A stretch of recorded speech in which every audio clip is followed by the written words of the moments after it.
They think they're being replaced, so they turn to racism and violence. Check it out, leave your comments, ding the bell, share it with your friends, and subscribe to our channel. Back to my rant. The title of my piece today at HartmannReport.com, Trumpism is simply white supremacy, and that's the point that I'm trying to make. In Charlotte, the Great Replacement theory, this is this bizarre theory that is adhered to by, for example, the French right-wing party, or many people in it. I'm not sure it's the official position of the party. In fact, I'm quite sure it's not.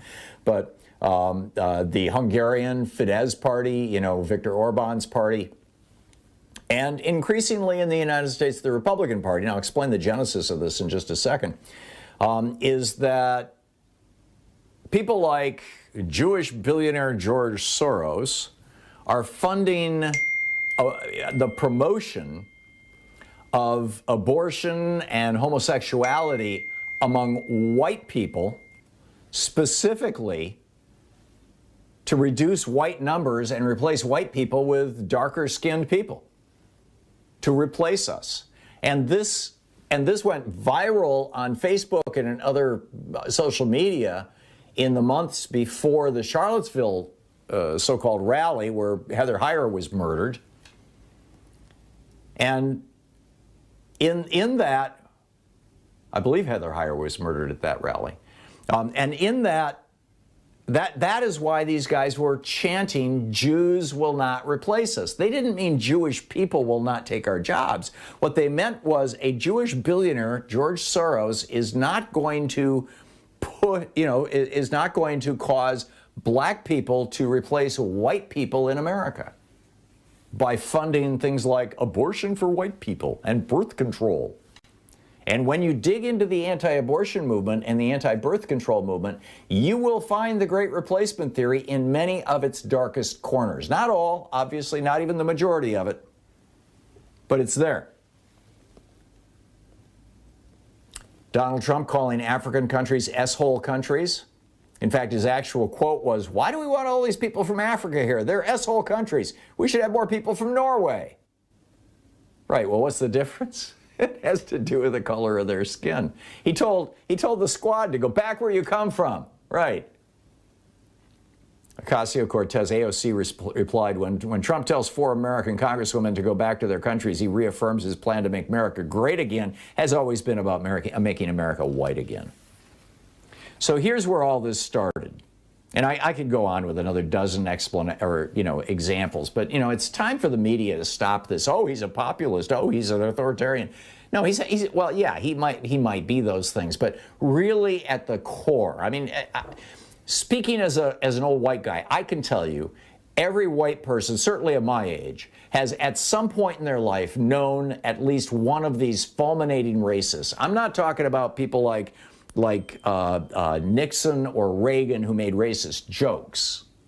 I'm talking about people like Donald Trump where racism is white supremacy is at the core of their personalities. They blame everything on this. And where did this start? Well, it's called the Immigration and Nationality Act in the modern era. Back in 1924, we passed a law saying that immigrants could not come into this country in greater proportion than they already existed in this country. It was, in other words, if we had, 90% white people in this country, 90% of the immigrants into this country had to be white people. If 8% of the people in this country were black, and I frankly don't know the numbers, but I know 90%, we were about 90% white at that time in 1924. If 8% of the people in the United States are black, then only 8% of immigrants can come in who have black skin, right? We passed that law in 1924. LBJ overturned it in 1965 with the Immigration and Nationality Act. And he said, and I quote, oh, no, excuse me. He said at the time that, this is not a revolutionary bill. He said, this bill that we signed today, this is LBJ, is not a revolutionary bill. Well, in fact, it turned out it was. And as Senator Sam Ervin, a Democrat from North Carolina, said, quote, the people of Ethiopia have the same right to come to the United States under this bill as the people from England, the people of France, the people of Germany, and the people with Holland. With all due respect to Ethiopia, I don't know of any contributions that Ethiopia has made to the making of America. Right.